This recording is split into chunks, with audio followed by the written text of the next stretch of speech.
সবাইকে সংবাদ এক নজরে স্বাগত। সঙ্গে আছি আমি রজনী রহমান। বিএনপি চেয়ারপারসন খালেদা জিয়ার শারীরিক অবস্থা কিছুটা উন্নতির দিকে। রোববার তিনি হাসপাতালের শয্যায় অল্প নড়াচড়া করেছেন এবং কথায় সাড়া দিয়েছেন, তবে তিনি ঝুঁকিমুক্ত অবস্থায় পৌঁছায়নি। দলটির সিনিয়র যুগ্ম মহাসচিব রুহুল কবির রিজভী বলেছেন, বেগম খালেদা জিয়াকে বিদেশে নেয়ার বিষয়ে মেডিকেল বোর্ড থেকে নেয়া কোনো পরামর্শ দেওয়া হয়নি। তাদের তত্ত্বাবধানেই চিকিৎসা চলছে।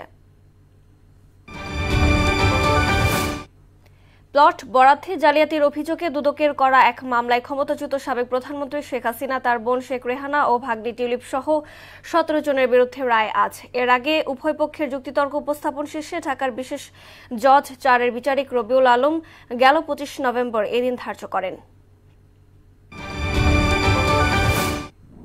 কক্সবাজারের টেকনাফ উপজেলার বাহারছড়ায় 6 শিশু কিশোরকে অপহরণ করেছে অস্ত্রধারী দুর্বৃত্তরা।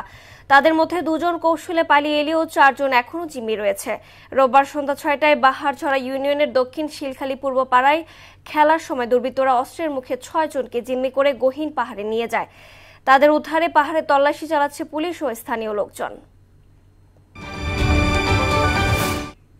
প্রতীক্ষার অবসান ঘটিয়ে আজ প্রবাল দ্বীপ সেন্ট মার্টিনের উদ্দেশ্যে যাত্রা করেছে 3টি জাহাজ।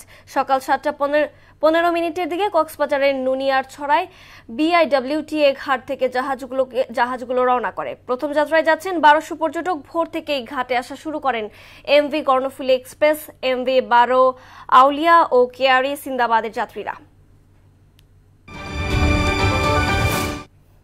আজ থেকে বাড়ল দেশে ব্যবহৃত সব ধরনের জ্বালানি তেলের দাম। স্বয়ংক্রিয় মূল্যের সমন্বয় পদ্ধতির আওতায় ডিসেম্বর থেকে লিটার প্রতি 2 টাকা করে বাড়িয়েছে বিদ্যুৎ, জ্বালানি ও খনিজ সম্পদ মন্ত্রণালয়।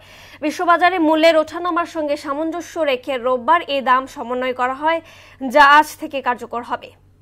এই ছিল সংবাদ এক নজরে সবশেষ খবর। সবার আগে জানতে মনের সাথেই থাকুন।